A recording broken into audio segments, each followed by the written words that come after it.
करवा लो, बस चलेंगे, कराएंगे, हो जाए चलेंगे, ऐसा वैसा, आते जाते मन बना पर टिकट नहीं हो पाया, मन बना पर पहुंच नहीं पाए। और कब तक नहीं पहुंचोगे? जब तक मेरा कुबेरेश्वर बाबा तुम्हारी झोली खुशियों से नहीं भर देगा तब तक आप यहाँ पहुंचे। वो प्रयास करता है कि आएगा तो मुझे देना, ये आएगा तो मुझे देना पड़ेगा।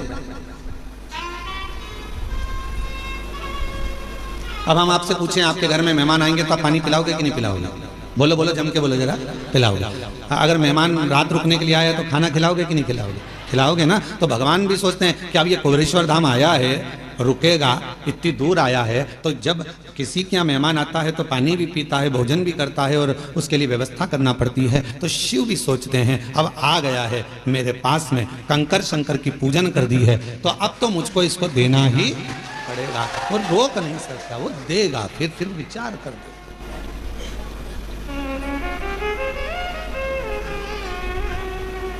और मैंने तेरे ही भरोसे बाबा, तेरे ही भरोसे हवा बिच उड़ती जावांगी बाबा, डोर हथों छड़ी भोले मैं तेरी पतन, शंभू मैं तेरी पतन, हवा बिच उड़ती जावांगी बाबा, डोर कटी जावांगी। उसको देना है, उसको प्रदान करना है। वो बिना दिए अगर देना नहीं होता है तो वो बुलाता भी नहीं है। उसको झोली भरना होगी तुम्हारी तो वो तुमको यहाँ पर बुलाया है उसने। आस्था चैनल पर जितने भी भक्त शिव महापुराण की कथा को श्रवण कर रहे हैं, फेसबुक यूट्यूब पर जितने भी शिव भक्त शिव महापुराण की कथा को श्रवण कर रहे हैं, आप सबकी झोलियों में मेरा कुबेरेश्वर बाबा कुछ ना कुछ देगा, इसलिए आप टीवी खोल कर कथा को सुन रहे हैं।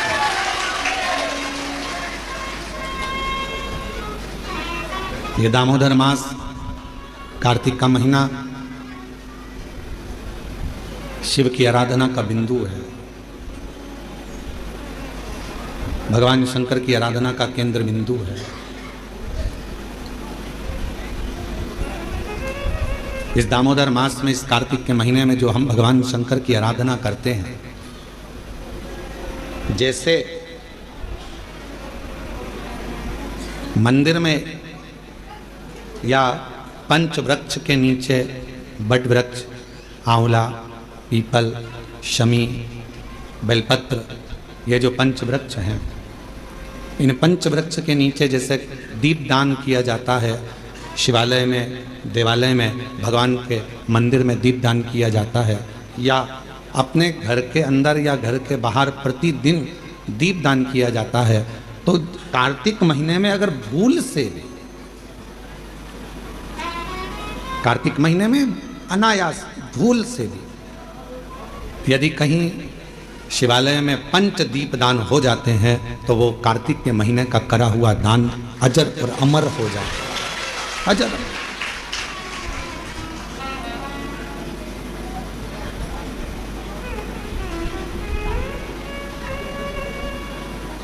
एक चोर को कुबेर बना देते हैं मेरे शंकर भगवान केवल उनके मंदिर में प्रकाश करने का। दीपावली पर जिन कुबेर जी की तुम पूजन करते हो वो पहले चोर था। असली कुबेर तो कुर्सी पर बैठे थे तो उनको उतार दिया। वो चोर ने शिव जी के मंदिर में अपना कपड़ा निकालकर आग लगाकर चोरी का सामान देख रहा था, और इतने में भगवान शंकर प्रसन्न हो गए और उन्होंने कह दिया कि तूने मेरे मंदिर में आज शिवरात्रि के दिन प्रकाश करा है, जा मैं तुझे कुबेर के सिंहासन पर ले जाकर बिठा देता हूं, मैं तुझे कुबेर का सिंहासन दे देता हूं।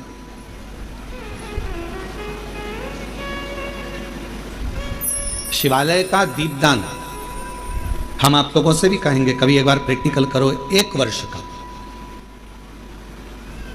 कोई भिक्षा मांगने वाला भी है ना, बहुत दरिद्रता उसकी जिंदगी में है, बहुत गरीब बड़ा है, उसके पास खाने तक के लाले पड़ रहे हैं, तो हम उनसे एक निवेदन करेंगे कि प्रयास करो 1 वर्ष ये 7 जगह हैं जहाँ पर कभी एक जगह का नियम बना लो, या तो बेलपत्री के पेड़ के नीचे, या शमी के वृक्ष के नीचे, या पीपल के वृक्ष के नीचे, या आंवले के वृक्ष के नीचे, या वट वृक्ष के नीचे, या शंकर भगवान के शिवालय में, या अपने घर के दरवाजे के बाहर। ये 7 स्थान हैं, इसमें से कोई एक स्थान आप चुन लो। एक दिन भी नागा नहीं होना चाहिए, एक दिन भी कैंसिल नहीं होना चाहिए, एक दिन भी उसमें कहीं अड़चन नहीं आना चाहिए। एक वर्ष ये 7 स्थान में से कोई एक स्थान पर 1 वर्ष तक रोज शाम के समय प्रदोष काल में दिया लगाना चालू करो। भले वो दिया 2 मिनट जले, पर प्रदोष काल में अगर तुमने एक जगह का भी नियम ले लिया 1 साल का, फिर हमको बताना कि मेरे कुबेरेश्वर बाबा ने तुम्हारे घर में संपदा की कमी तो नहीं रखी। वो भंडार भरने में कमी नहीं रखता, भंडार भरता। एक स्थान चुन लो, या तो पीपल का वृक्ष चुन लो, या आंवले का वृक्ष चुन लो, या फिर शमी का वृक्ष चुन लो, या फिर आप बेलपत्री का या बट वृक्ष। वहां नहीं जा सकते तो शिवालय चुन लो, शंकर का मंदिर। वहां भी नहीं जा सकते तो अपने घर के दरवाजे के बाहर एक दीपक लगाने की क्रम प्रारंभ कर दीजिए, एक दीपक। और यदि वो क्रम प्रारंभ हो गया तो फिर आप खुद अंदाजा लगाएंगे कि धीरे धीरे धीरे धीरे आपका परिश्रम, आपकी मेहनत, आपका संघर्ष और आपकी मेहनत के साथ में जो तुम दीप लगा रहे हो, मेरा भोले बाबा दरवाजे पर लगाया हुआ दीप हो, चाहे वृक्ष के नीचे का दीप हो, चाहे शिवालय का दीप हो, वो हमारे मार्ग प्रकाशित करते चले जाता है और हमें रास्ता देते चले जाता है। 7 स्थान में से कोई सा भी एक स्थान चुन लो कि 1 साल तक मैं यहां दिया लगाऊंगी, 1 वर्ष। हम ये नहीं कर रहे कि बहुत सारा उसमें घी भरो, आप तो बत्ती गीली करो और उसको ही लगा दो, बस बहुत है। 1 वर्ष।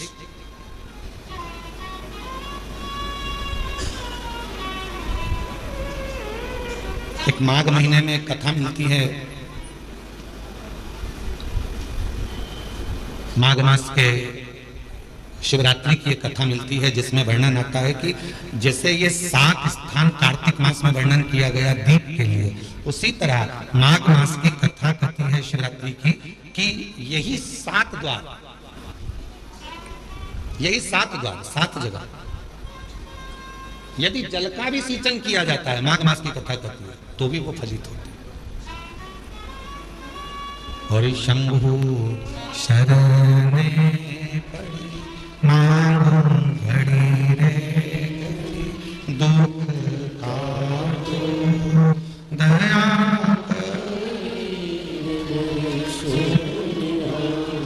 ओ शंभु शरणे घड़ी रे दुख का दया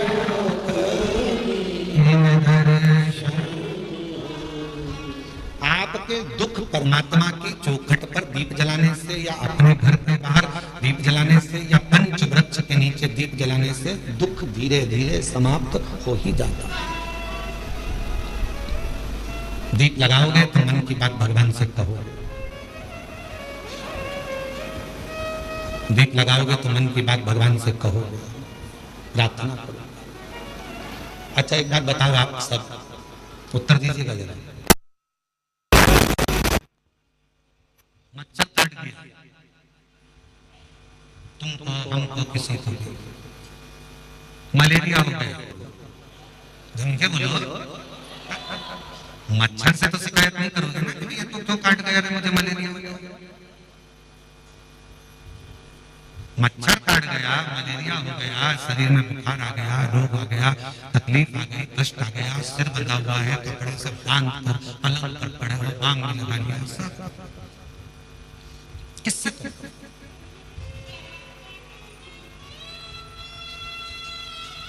मच्छर ने तो दुख दिया, मच्छर ने तो तकलीफ दी, मच्छर ने तो कष्ट दिया, पर बोल किससे रहे? जमके जमके बोलो डॉक्टर। मच्छर से शिकायत क्या कर रहे? डॉक्टर के पास जाकर बोलोगे कि डॉक्टर साहब ये मुझे बुखार आ गया, ये हो गया, तो क्या मच्छर काट गया तुमको, तुम्हें मलेरिया हो गया। गए किसके पास? डॉक्टर। मच्छर के पास नहीं गए, उसी तरह जैसे मच्छर दुख देता है तो डॉक्टर के पास जाकर शिकायत करते हो, विनय करते हो कि डॉक्टर साहब मुझे ये तकलीफ है, उसी तरह शिव पुराण की कथा कहती है जब परिवार के लोग, संसार के लोग, कुटुंब के लोग, अपने लोग या दुनिया के लोग आपको जब दुख दे, तकलीफ दे, तो तुम किसके पास जाकर कहोगे? दुनिया वालों से नहीं। दुनिया वालों से कहोगे तो और काट खाएंगे मच्छर। मच्छर से जाकर मच्छर की शिकायत करो। डॉक्टर के पास जाकर कहोगे तो वो दवाई देगा, तुम्हें अच्छा कर देगा। उसी तरह जब दुनिया कष्ट दे, दुनिया तकलीफ दे, अपने ही अपनों को दुख दे दे, तब शिव के दरवाजे पर जाकर उससे कहकर आना, वो सारे सारे कष्ट एकत्र है। अच्छा है।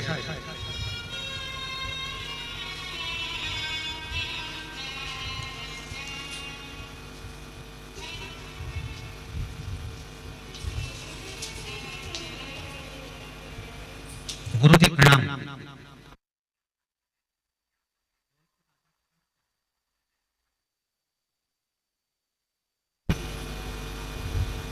यशवंत सिंह, धौलपुर राजस्थान से आया हूं। गुरु जी आपकी कृपा का क्या वर्णन करूं, हमारी नहीं शिव जी की कृपा का वर्णन। यूपी एसआरटीसी झांसी डिपो में मैं चालक के पद पर, मैं सरकारी बस चलाता हूँ रोडवेज की, यूपी एसआरटीसी। कहीं बैठे हो तो एक बेलपत्र लेने के लिए पीछे से आ सकते हैं। झांसी डिपो में मैं चालक, झांसी में बस चलाता हूँ यूपी एसआरटीसी की। गाड़ी झांसी से मेरठ चलाता हूँ गुरुजी, झांसी से मेरठ तक की मैं गाड़ी चलाता हूँ। आपकी कथा बस में, जब मैं बस चलाता हूँ उस समय पर मैं आपकी कथा चालू कर देता हूँ और बस में वो कथा चलती रहती है। तभी एक मुसलमान भाई आरिफ जिनका नाम है, वो आगरा से हापुड़ जा रहा था और जब हापुड़ से आरिफ नाम का एक मुसलमान भाई आगरा से हापुड़ जा रहा था, तब वह कथा सुन रहा था। वो मुझसे बोल रहा था, बताओ ये क्या कथा सुन रहे हो, क्या ये महाराज जो बोल रहा है वो क्या सही में हो जाता है?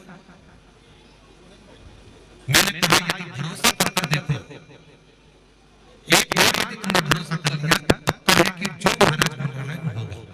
गुरुजी मेरा तो पूरा भरोसा था, पर वो आरिफ आपकी बात पर भरोसा नहीं कर रहा था। उसने कहा मैं एक बार इस महाराज का प्रवचन सुनूंगा, और उसने पूरा प्रवचन निकाला। आखिरी में मैंने उससे पूछा कि तुझे प्रॉब्लम क्या? उसने कहा मेरी बेटी को कैंसर है। डॉक्टरों ने जवाब दे दिया वो अब बच नहीं सकती है। अगर तो कहते हो कि महाराज कह रहा है कि शिव जी पे चढ़ा हुआ जल पीने से, रुद्राक्ष का पानी पीने से, शंकर की आराधना करने से हो सकता है, तो क्या मुझे तुम्हारे पास कोई रुद्राक्ष मिलेगा? गुरुजी मेरे गले में आपके यहाँ का रुद्राक्ष पड़ा था, मैंने उस आरिफ को दे दिया। उसने घर जाकर उस रुद्राक्ष को पानी में गलाकर शिव जी को पानी पिलाना प्रारंभ करा। गुरुदेव आज मैं बाबा को धन्यवाद देने के लिए आया हूँ, और वो आरिफ भाई भी आए हैं जिनकी बेटी कैंसर से मुक्त हो गई।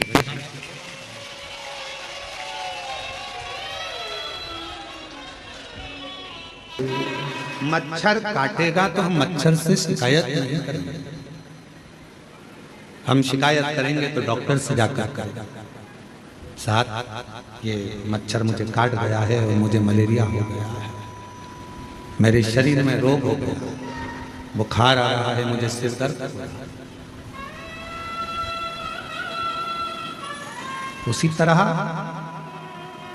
जब दुनिया के मच्छर हमें काटते हैं, संसार के लोग जब कष्ट देते हैं, अपने पर्याय सब जब दुनिया ताना देती है, अब शब्द कहती है, तब दुनिया वालों से जाकर मत कहो, पड़ोसी से, अड़ोसी से, रिश्तेदार से, इनसे मत कहो। कहना है तो एक बार कुबेरेश्वर बाबा के दरवाजे पर जाकर कहो कि ये तकलीफ, ये कष्ट निभाएगा, और बिना निभाए वो रहता ही नहीं।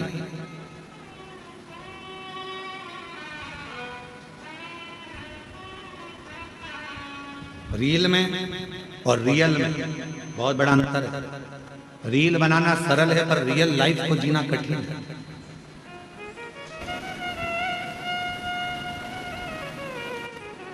हमने कई लोगों को देखा है कि अपने स्टेटस पे लोग फोटो तो बड़ा स्माइल का लगाते हैं, पर उनसे मिलो एकांत में तो मालूम पड़ता है कि दुनिया का सबसे ज्यादा दुखी व्यक्ति वही है।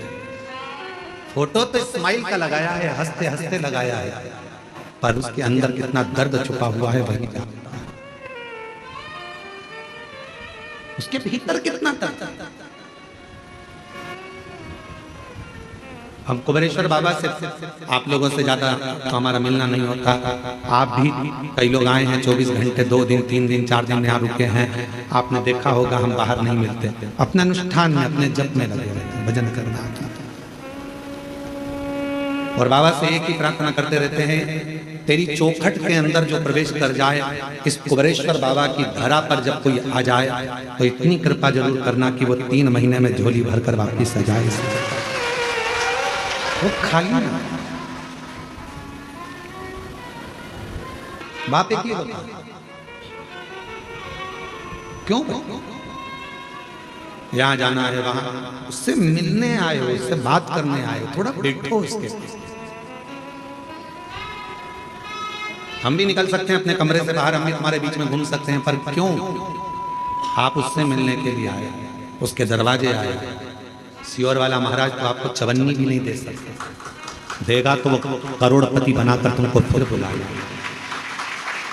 आप हमसे मिलने नहीं, आप उससे मिलने के लिए आए, आप हमारे लिए नहीं। कथा सुना है, कथा भी क्या है, शिव के मिलन का बिंदु। शंकर से मिलन का बिंदु है शिव महापुराण की कथा। रुक्मणी जी को भगवान कृष्ण कैसे मिले थे? ना तो रुक्मणी जी ने कभी कृष्ण को देखा था, ना भगवान कृष्ण ने रुक्मणी जी को देखा था। फिर मिलन हुआ कैसे?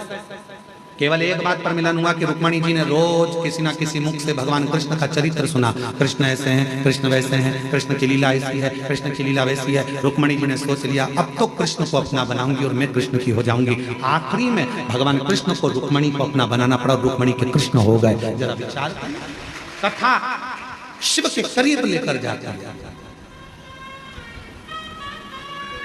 कई लोग कहते हैं गुरुजी भगवान के 24 अवतार हुए, हम कहते हैं सतयुग, त्रेता और द्वापर, 3 युग मिलाकर भगवान के 24 अवतार हुए हैं। कितने? जम के बोलो जरा।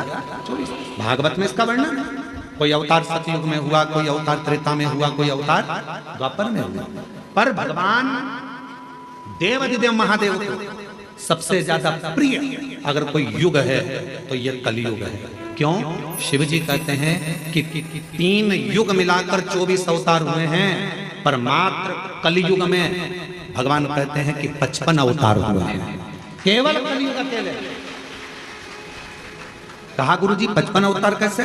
तो किसी ने पूछा कि केवल अकेले कलयुग में भगवान के 55 अवतार? हाँ, कभी श्रीमद वल्लभाचार्य जी के रूप में, कभी श्री रामानुजाचार्य के रूप में, कभी श्री निम्बारकाचार्य के रूप में, कभी नामदेव जी के रूप में, कभी मीराबाई के रूप में, कभी कर्माबाई के रूप में, कभी तुकाराम जी के रूप में, कभी छत्रपति वीर शिवाजी के रूप में, कभी स्वामी समर्थ के रूप में, कभी रामकृष्ण परमहंस के रूप में, कभी स्वामी विवेकानंद के रूप में। ये भगवान के ही तो अवतार है। 3 युग मिलाकर 24 अवतार हुए हैं, पर कलयुग अकेले में भगवान ने 55 अवतार ले लिए। इतने संत, इतने साधु जिन्होंने भक्ति कर कर भगवान को प्राप्त करा, वो भगवान का ही तो स्वरूप। जितने भक्त सतयुग में नहीं हुए, द्वापर में नहीं हुए, त्रेता में नहीं हुए, उससे ज्यादा भगवान के भक्त कलयुग में पैदा हुए, जिन्होंने भक्ति कर कर सारे जनमानस को कृतार्थ किया।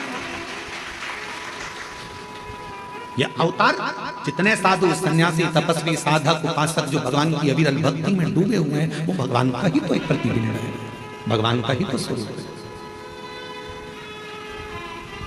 एक गीत की लाइन है, तुझ में रब दिखता है यारा में क्या, आप उसको ढूंढो। और जब आप जब उस स्वरूप को किसी में देखते हैं तो वो उसमें नजर आता है। क्यों आए कुबेरेश्वर धाम? कथा सुनने के? क्यों आए कुबेरेश्वर धाम? बाबा से बोलने के लिए। क्यों आए हो कुबेरेश्वर धाम? बाबा से विनय करने, निवेदन करने। क्यों व्यर्थ रखा?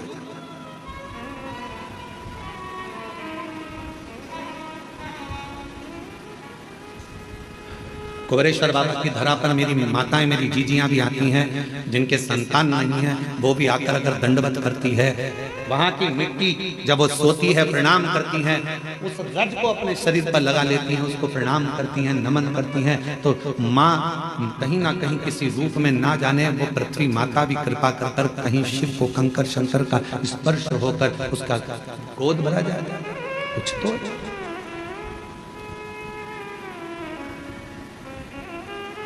रील बनाना सरल है पर रियल लाइफ को जीना कठिन है। स्माइल देकर रील तो बना लोगे, थोड़ा नाटक भी कर लोगे, हंस भी लोगे, बोल भी लोगे, आनंद ले लोगे। रक्षाबंधन आएगा तो बहन भाई राखी बना के रील बनाएंगे, फिर दिवाली आएगा तो दिया लगा के रील बनाएंगे, दशहरा आएगा तो रावण के साथ रील बनाएंगे, फिर कोई त्योहार आएगा तो उसके साथ रील बनाएंगे। रील बनाना सरल है पर जितना प्रेम राखी पर तुम रील में दिखाते हो, क्या उतना प्रेम ओरिजिनल में रखते हो?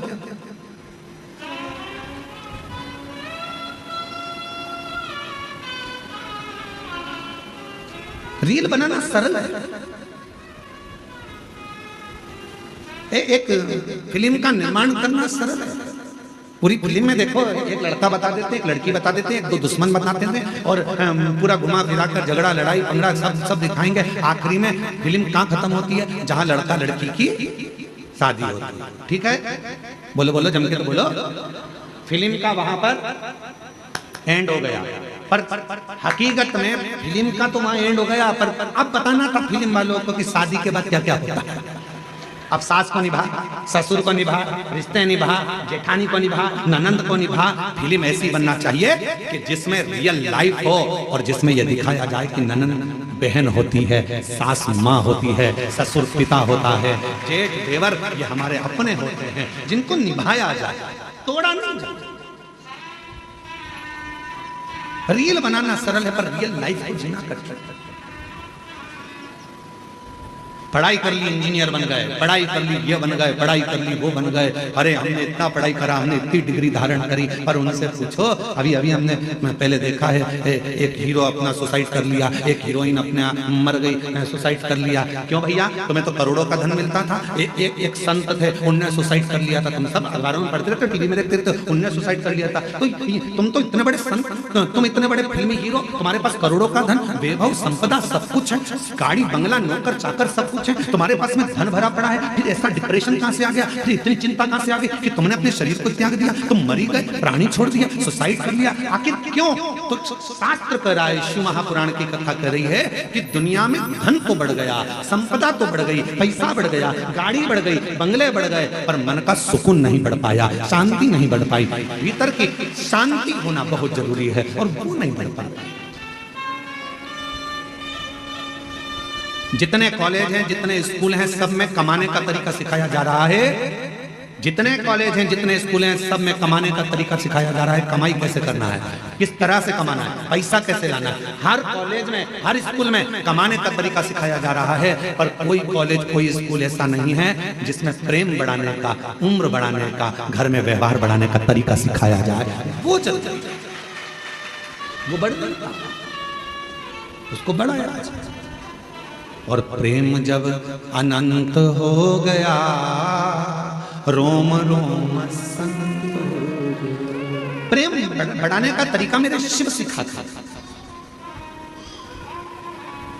किससे झगड़ा करा तुमने? अपने पति से। झगड़ा कर कर कहां गई? शंकर जी के मंदिर में। क्या करने? एक लोटा जल चढ़ाने। अब जब तुम शिव जी के मंदिर में एक लोटा जल चढ़ाने जा रही हो झगड़ा कर कर, तो वहां तो देखो कि शंकर और पार्वती दोनों साथ रह रहे हैं और तुम झगड़ा करके मायके चली जाए। वापिस आप करो, आओ अपने घर, देखो शंकर जी अपनी पत्नी के साथ रह रहे हैं, गणेश जी पुत्र के साथ में रह रहे हैं, कार्तिकेय के साथ रह रहे हैं, अपनी बेटियों के साथ रह रहे हैं, पति पत्नी। ये आएगा, शंकर जी की लाइफ में विष आया है, शंकर जी के सामने भी विष आया है और उन्होंने पी लिया, निगल लिया, कंठ पर रख लिया और अपनी लाइफ अच्छी जी रहे हैं। तुम्हारी जिंदगी में भी दुख आएगा, किसका झगड़ा नहीं होता। शंकर पार्वती जी का भी सती माता को समझाया, माता सती नहीं समझी, अपने पिताजी के घर चली गई, जकर भस्म हो गई। कितना दिल दुखा होगा महादेव का, कितना मन दुखा होगा शिव जी का। लोग कहते हैं सबसे ज्यादा प्रेम इन देवता का था, इन देवी का था, इनका था, उनका था। लोग कहते हैं प्रेम की मूर्ति ये भगवान थे, पर सही प्रेम की मूर्ति तो मेरे शंकर भगवान और माता सती थी। शायद शिव जैसा प्रेम किसी ने नहीं करा, शायद माता सती जैसा प्रेम किसी ने नहीं करा। अपने पिता के घर में जब अपने ही पति का अपमान होता देख लिया तो सती माता ने प्राण त्याग दिया। कितना प्रेम करती होगी मां सती अपने शिव से, शिव से। और कितना प्रेम भगवान शंकर करते होंगे कि सती माता जलकर भस्म हो गई, कंधे पर धर लिया, तांडव रच दिया, मेरी पत्नी, उसकी याद में गले में मुंडों की माला पहन ली। और बचा कुचा था, मेरी पत्नी मर गई तो उसके तन की भस्म को, राख को अपने शरीर पर लपेट लिया कि मेरी पत्नी की राख है। इतना प्रेम शिव अपनी सती से करते थे और इतना प्रेम सती अपने शिव से करते थे। ये प्रेम है, ये प्रेम। केवल मैसेज में लिख देने से आए, केवल मैसेज में लिख दिया मैं तुमसे प्रेम करता हूं, प्यार करता हूं, हो गया उत्तर में। मोबाइल दिला दिया, प्रेम हो गया उत्तर में। आज के जितने त्योहार हैं केवल गिफ्ट के हो गए, केवल गिफ्ट के त्योहार। पापा ने क्या दिलाया बच्चों को, ये कपड़ा तक नहीं दिलाया त्योहार पर। करवा चौथ कब रखा, मेरी बेटी को एक साड़ी तक नहीं दिलाई। दामाद तुमने, केवल गिफ्ट से प्रेम रह गया, केवल लेन देन से प्रेम रह गया। पहले कुछ नहीं होता था, कुछ भी नहीं। किसी किसी के घर में तो धन भी नहीं होता था तो भी निभता था परिवार, निभता था। अभी एक बहन उसका घर में कुछ भी नहीं था, कुछ भी। उसने अपने पड़ोसी से कहा कि मेरा छोटा सा झोपड़ा है, टूटा हुआ घर है, मेरा छोटा सा झोपड़ा टूटा घर। हमारे यहाँ तो कोई मूर्ति खरीद कर लाएंगे लक्ष्मी जी की या देवता की तो वो पैसे भी नहीं। तुम सीहोर वाला महाराज से पूछो ना कि हम पूजन किसकी करें, लक्ष्मी जी के पूजन किसकी। उसकी पड़ोसन से उसने कहा तो पड़ोसन ने फोन लगाया सीहोर कुबरेश्वर धाम। आशीष हमको बोले कि गुरुजी, उन्होंने पूछा ना हमारे पास में चढ़ाने का कुछ है, ना लगाने का कुछ है, ना हम हमारे घर को ज्यादा पोस सकते हैं, गाय के गोबर से लीप दिया है, हम किस चीज की पूजन करें। तो हमने आशीष से कहा उनके घर में कुछ नहीं होगा, झाड़ू जरूर होगी, आप उनसे बोल दो दिवाली पर झाड़ू की पूजन कर ले, लक्ष्मी टूट मांग। उस बूढ़ी माँ ने अपने पति के साथ झाड़ू की पूजन कर, उसमें भी तो लक्ष्मी बसती है। ढेर संपदा होगी तो भगवान रीझेगा, ये शिव पुराण कभी नहीं कहते। करोड़ों का धन होगा तो भगवान रीझेगा, ये पुराण नहीं कहते। दूसरे रीझ जाएंगे तुम्हारे करोड़ों के धन के चक्कर। कोई सेठ जी आए, आओ साहब हम तुम्हारी पूजन कराते हैं, आओ साहब हम तुम्हें दर्शन कराते हैं, आओ साहब। क्यों? सेठ जी जाएंगे तो 500 का लिफाफा दे जाएंगे। सेठ जी के पीछे दुनिया फिर सकती है, परमात्मा नहीं। भगवान को सेठ से मतलब नहीं है, वो तो खुद सांवरिया से। धन से दुनिया खुश हो सकती है, मेरा महादेव कभी धन से खुश नहीं हुआ। मेरा महादेव तो एक लोटा जल और तुम्हारे मन से पर ताने कसती है। आज पूरी दुनिया हमको गाली देती है, क्यों? क्योंकि सीहोर वाले महाराज ने शंकर जी की पूजन को इतना सरल कर दिया कि दुनिया के लोग कहीं नहीं जाते, केवल एक लोटा जल लेकर शिव जी के पास पहुंच जाते हैं और दुनिया के लोगों का दुख मिट गया, तकलीफ मिट गई। इतने पत्र आते हैं रोज, यहाँ दर्शन करने वाले आते हैं, उनका काम हो जाता है तो यहीं पर पत्र लिखकर ऑफिस में जमा कर जाते हैं। जितने लोग आते हैं, कई लोग आप में से भी ऐसे आए हैं कि वो पत्र लिखकर ऑफिस में दे जाते हैं, भैया हमारा पत्र है, बाबा ने हमारी पूर्ण कर दी, हमारी झोली भर दी, महाराज पढ़े चाहे नहीं पढ़े, ये पत्र ऑफिस में जमा करो। जो कमरा बनेगा उसमें ये पत्र रखाएगा कि मेरे बाबा ने मेरे ऊपर ये कृपा करी है, भैया मैं आई थी, बाबा ने इतनी करुणा करी। पत्र लिखकर लोग ऑफिस में देकर जाते हैं। शिव पूजन को लोग डरते थे, उसको सरल शिव पुराण ने कर दिया, सीहोर वाले महाराज ने नहीं। लोगों ने विचार करा था इतना पूजन में इतना विधान लगता है, इतना धन लगता है, इतनी दौलत लगती है, इतनी संपदा लगती है, और शिव पुराण कहती है पूजन में केवल मन लगता। आप जितने लोग शिव महापुराण की कथा सुनने के लिए आए हो, हृदय से कथा श्रवण करने के लिए आए, हृदय से, दिल से सुना, मन से सुना।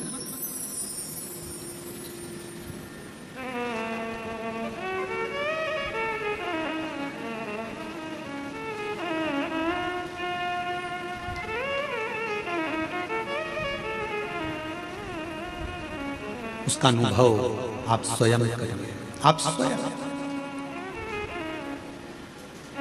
ये कुबेरेश्वर धाम की धरा एक ऐसी धरा है जहां सारी ऋतुएं, सारे व्रत, सारे तीर्थ,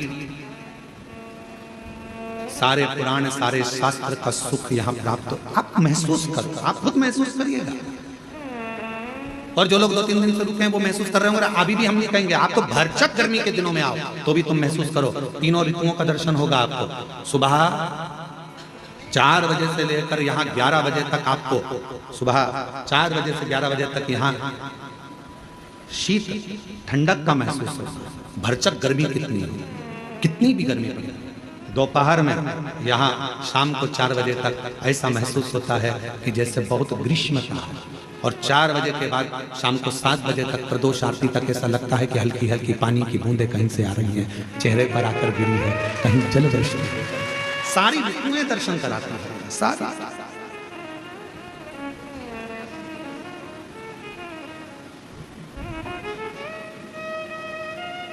वो अनुभव करा रहा है, अनुभव। महाराज रियल में जी, रियल में नहीं, रियल लाइफ जो है आपकी अच्छी है। शिवजी को 1 लोटा जल चढ़ाना प्रारंभ, अपने बच्चों को भी कहो कि हमारी पूंजी है, 1 लोटा जल लेकर जाओ, ये हमारी पूंजी है, 1 लोटा। इसके बिना कहीं सुख नहीं। हम फ्लाइट से भी सफर करते हैं तो हमारे बैग के अंदर 1 लोटा रखा रहता है, छोटा सा पानी का लोटा हमारे बैग के अंदर रखा रहता है। चेक करने वाले जब सामान चेकिंग करते हैं एयरपोर्ट पर तो वो कहते हैं ये लोटा काहे के लिए ले जाते हो गुरुजी? हमने कहा आखिरी में यही काम आने वाला है, 1 ही लोटा है, वो लोटा ही आखिरी में काम आएगा। परिवार वाले भी सब जायदाद रख लेंगे, आखिरी में तुम्हें 1 लोटे में भर लेंगे, शमशान से घर भी नहीं लाएंगे, लोटे में भर के गंगा जी छोड़ी आएंगे। वो लोटा ही सब पड़ा, ये बेभाव धन दौलत संपदा सब सब।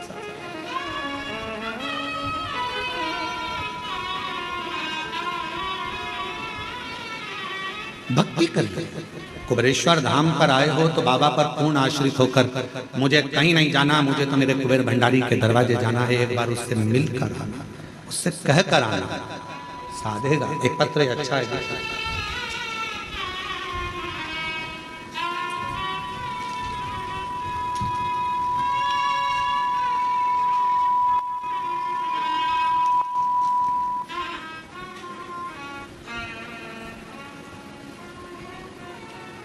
मैं चित्तौड़गढ़ जिले के रावत भाटा शहर की रहने वाली हूँ।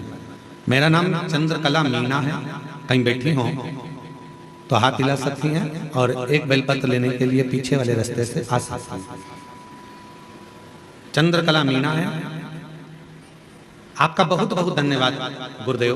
मेरा पुत्र रोहित मीना की अप्रैल में बहुत तबीयत खराब हो गई, उसके फेफड़ों में पानी भर गया, डॉक्टर ने साफ मना कर दिया, हम इसे नहीं बचा सकते, ये बचेगा नहीं, हम इसे बचा नहीं सकते। मेरे को लगा कि मेरा बेटा नहीं रहा, क्योंकि डॉक्टर ने डायरेक्ट अंदर से आकर बाहर कह दिया कि हम नहीं बचा सकते। पति भी रोए, हम भी रोए कि बेटा हाथ से चला गया। मेरे को लगा कि मेरा बेटा नहीं रहा, पर गुरुजी मैंने हार नहीं मानी। मैंने कहा जो काम डॉक्टर नहीं कर सकता फिर आखिरी में शिव जरूर करेगा। गुरुदेव, सिस्टर जो नर्स थी उसने कहा था कि बेटा बचेगा नहीं, उसने भी कह दिया था नहीं बचेगा लास्ट है, पर एक काम करो, वो सिहोर वाला बाबा कथा में कुछ ना कुछ बताता रहता है, अगर उसका कोई एक उपाय भी तुमने कर लिया तो ये पास में मोबाइल रखकर सुने, उसमें आपने रात्रि 9:15 वाला उपाय बताया और डॉक्टर ने तो कह दिया कि अब इसको ले जा सकते हो। अंतिम है ये, इसको घर में श्वास आखिरी निकले तो इसको ले जाओ। हमने कहा डॉक्टर साहब थोड़ा सा रुको, थोड़ा सा। कथा सुनकर शिव के मंदिर दौड़ी, जल भरकर लाई, जल लाकर बेटे के मुख में दिया।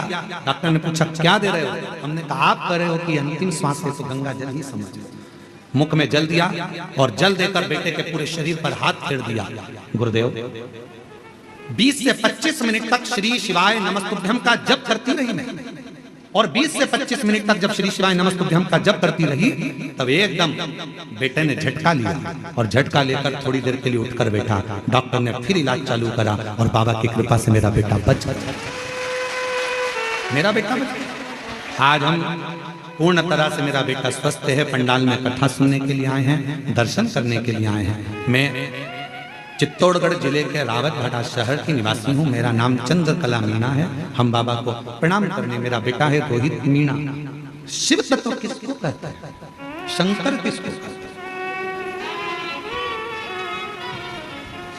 और जब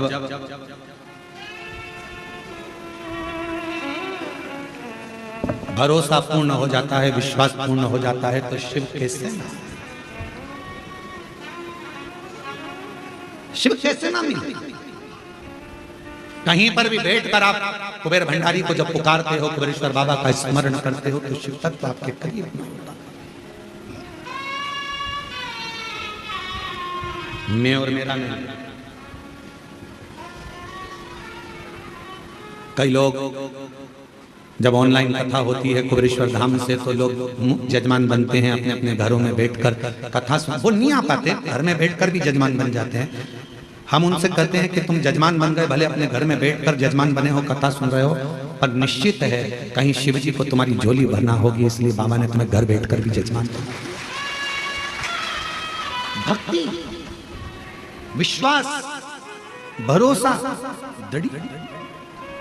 आयो कुबेरेश्वर बाबा के दरवाजे पर, बैठो भजन करो, शिव छोड़कर नहीं भगना। जरा सा लड़ाई झगड़ा हुआ, घर छोड़ दिया। जरा सी कोई बात आई तो बात करना छोड़ दिया। बाबा ने नहीं सुना तो मंदिर जाना छोड़ दिया। नहीं, फाइल थोड़ी मोटी है, पढ़ने में समय लगेगा। कोई कोई पत्र इतना कठिन होता है कि हम ही नहीं पढ़ पाता, तो भगवान भी तो थोड़ा समय पर पढ़ेगा, धीरे धीरे धीरे धीरे। अब उसके पास तुमने अर्जी लगाई है, पत्र लिखा है, बोला है, तो वो भी तो धीरे धीरे समझेगा। वो एक लाइन का स्मरण करते हैं, वो मैंने अर्जी लिख दी बाबा तेरे दरबार।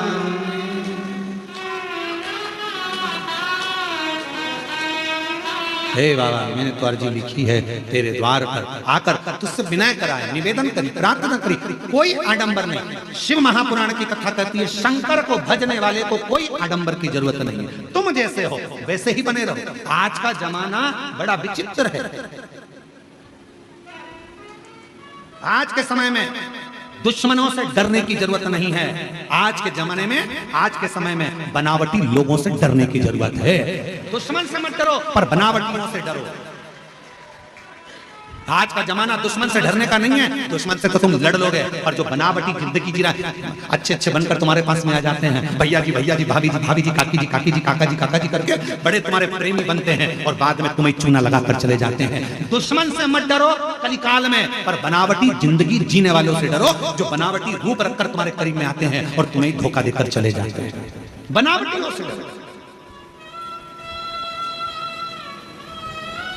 दुश्मन तुम्हारा कुछ नहीं बिगाड़ सकता, पर जो बनावटी बनकर तुम्हारे पास में आए हैं, तुम्हारे अपने बनकर बैठे हैं, तुम्हारा साथ ऐसा लग रहा है कि इसके सिवा कोई नहीं है, यही सब कुछ कर सकता है, यही करेगा, जो बनावटी चेहरा कोई सा रखते हैं और दिखावा कैसा करते हैं, उनसे बचने की जरूरत है। दुश्मन से भले मत डरना, दुश्मन तुम्हारा बाल बांका नहीं कर सकता, पर जो बनावटी जिंदगी जीकर तुम्हारे पास में आए हैं वो तुम्हें धोखा देकर चले, उससे बचो। और उनको पहचानना कठिन पड़ जाता है। बनावटी लोगों को पहचानोगे कैसे? तुम नहीं पहचान सकते कि अच्छा है कि बुरा है। इसलिए क्या करना, एक लोटा जल चढ़ाओ, शिव जी को जल चढ़ाओ, रोज जल चढ़ाओ। शंकर सबसे पहला काम एक करते हैं, शिव क्या करते हैं तो के जो तुम्हारे पास बनावटी लोग रहते हैं, एक लोटा जल चढ़ाने वाले व्यक्ति के पास में जो उसका बनावटी लोग रहते हैं, उनको धीरे धीरे शंकर भगवान तुम्हारे दुश्मन को, तुम्हारे बनावटी को दूर करते चले जाएंगे, अच्छों को जोड़ेंगे। आ गई आवाज, आ गई। बनावटी लोगों से बचिए थोड़ा सा। दुश्मन तुम्हारा बाल बांका नहीं कर सकता, पर बनावटी से बचिए। कौन किसी ने पूछा क्यों गुरुजी, शंकर भगवान ने किसी को भी अपना अच्छा एक भी गण ऐसा नहीं बनाया जो ठीक ठिकाने का हो। शंकर जी के गणों को देखो, एक भी ठिकाने का है? अरे बोलो तो जम के। शिव जी ने भगवान नारायण के पास जाकर देखो तो जय विजय पार्षद हैं, ब्रह्मा जी के पास जाकर देखो तो उनके ये पार्षद हैं, अब इंद्र के पास जाकर देखो अप्सराएं और गंधर्व बैठे हुए हैं। शंकर जी के पास में एक भी ठिकाने का गण नहीं है, एक भी। भूत प्रेत डाकनी पिशाचनी, किसी के 12 मुंह, किसी का मुंह ही नहीं, चेहरा ही नहीं है किसी का। कोई रेंग के चल रहा, कोई नंदी, कोई भृंगी, कोई श्रृंगी, कोई ऐसा जिसके 3 पांव, शरीर नहीं संभल रहा। भृंगी कैसा था? 3, क्योंकि माता पार्वती जी ने उसको श्राप दे दिया था, तेरे शरीर में जितना मांस है वो सब हट जाए, हड्डी हड्डी पड़ेगा। तो तुमने शिव जी के गणों में देखा होगा हड्डी हड्डी का ढांचा, उसके 3 पांव है। क्यों? शिव जी ने कहा 1 पांव एक्स्ट्रा मैं तुझे दे देता हूं, गिर गया तो 3 पांव दे दिया।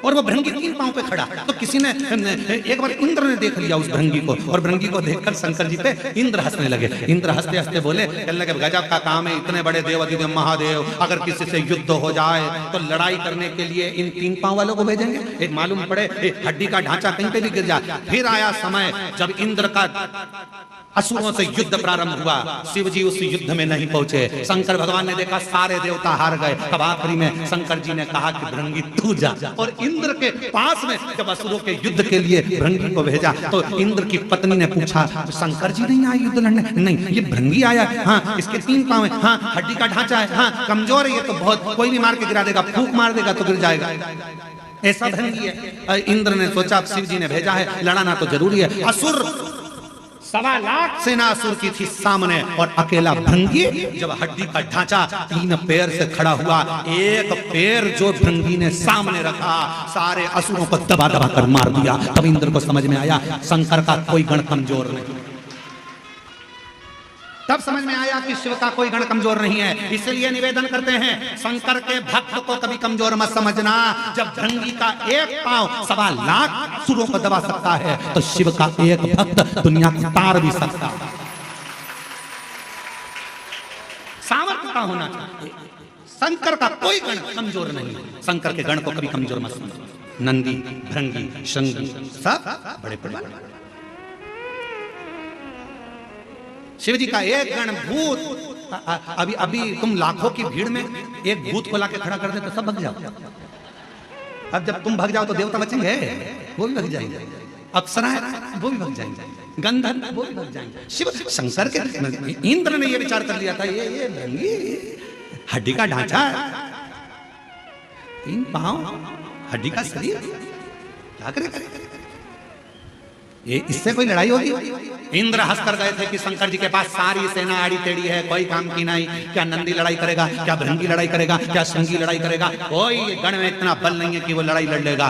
तब शिव जी ने अपना बल दिखाया 2 बार, एक बार और दिखाया। तब जब ब्रह्मा जी झूठ बोले, जब ब्रह्मा ने झूठ बोल दिया, तब शंकर जी ने अपना एक गण और प्रकट कर लिया। वो था काल भैरव। देवता भी देखकर घबरा गए। दादा शंकर जी के नख में इतनी दमदारी है कि ब्रह्मा जी का सिर काट सकते हैं। इनसे मत भिड़ना, इनसे मत।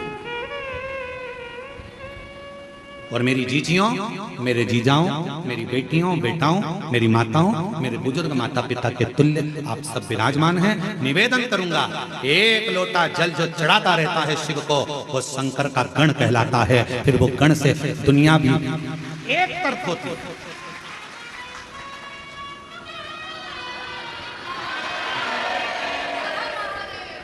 बोल बम का नारा है, सारी समस्या का हल श्री शिवाय। वो भृंगी में इतना बल है, भगवान शंकर के गणों में इतना बल है। तो शंकर का गण साधारण नहीं होता, वो दिखता साधारण है। शिव जी का जो गण होगा ना, वो दिखता साधारण है, एकदम सरल है। भृंगी एकदम 3 पांव हड्डी का ढांचा,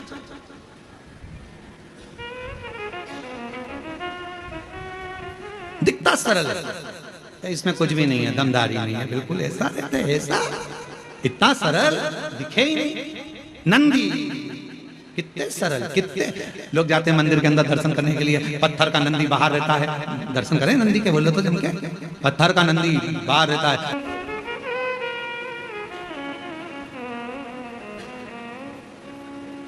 कार्यकर्ता ध्यान दें, जो मंदिर प्रांगण में अंदर बैरिकेड के भी जो लोग बैठे हैं उनको बैठे रहने दें। प्रदोष काल की आरती जब आप करें तो बाबा का स्नान थोड़ा लेट करा देंगे। भक्त लोगों को कथा सुनने तो सीटी बजा बजा कर उठाओ मती, उन्हें बैठे रहने दो। तिवारी जी, कार्यकर्ता चौकीदार किसी को भी उठाए नहीं, बैठे रहने दें। कथा के बाद जब आरती हो तब उठाना और तब बाबा का जैसा श्रृंगार हो जल्दी जल्दी में वैसा कर लेना और आरती करिएगा, मना नहीं, परंतु किसी को भी कष्ट ना दें। बैठे हैं तो बैठे रहने दें, सीटी ना बजाओ, बैठे रहें। आरती जब शिव पुराण की आरती हो जाए तब उनका स्नान करा के बाबा का चंदन लगा के प्रदोष की आरती करा देना, जैसा सुंदर श्रृंगार हो। बोल बम का नारा है। अब ये वहां पर जगह संभाल के बैठ गई और तुम उनको सीटी बजा रहे, उठो उठो उठो, और वो ना जाने अंदर से कितनी बद्दुआ दे रही होगी। और कथा चल रही है, शंकर के गण को हल्का मत लेना। अब शिव के गण को तुम हल्के में ले रहे हो, सीटी बजा के उठा रहे हो और तुम्हें उठा देगी। इसलिए शांति से बैठे रहने दो, कथा सुनने दो, इनको मत छेड़ो, इनको बिल्कुल मत छेड़ना। पत्थर कौए को मारो कौआ भग जाएगा, बोलो भगेगा कि नहीं भगेगा? पत्थर कुत्ते को मारो कुत्ता भग जाएगा, पत्थर तोते को मारो तोता भग जाएगा, पत्थर तुम किसी को भी मारो वो भग जाएगा, पत्थर तुम्हें मारो तुम भग जाओगे, और वही पत्थर मधुमक्खी के छत्ते में मारो तो तुम्हारा पीछा पकड़।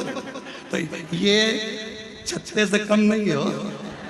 इसलिए शंकर के गण है, शिव के गण, और शिव के गण कोई साधारण नहीं होते, इसलिए इनको सुनने दो। बोल बम का नारा है। शिव तत्व शिव गण को सहज मत। भृंगी के 3 पांव, इंद्र उनको गिना, इंद्र समझ नहीं था, इंद्र जान नहीं था, इंद्र ने पहचाना नहीं कि शंकर भगवान के गण ऐसे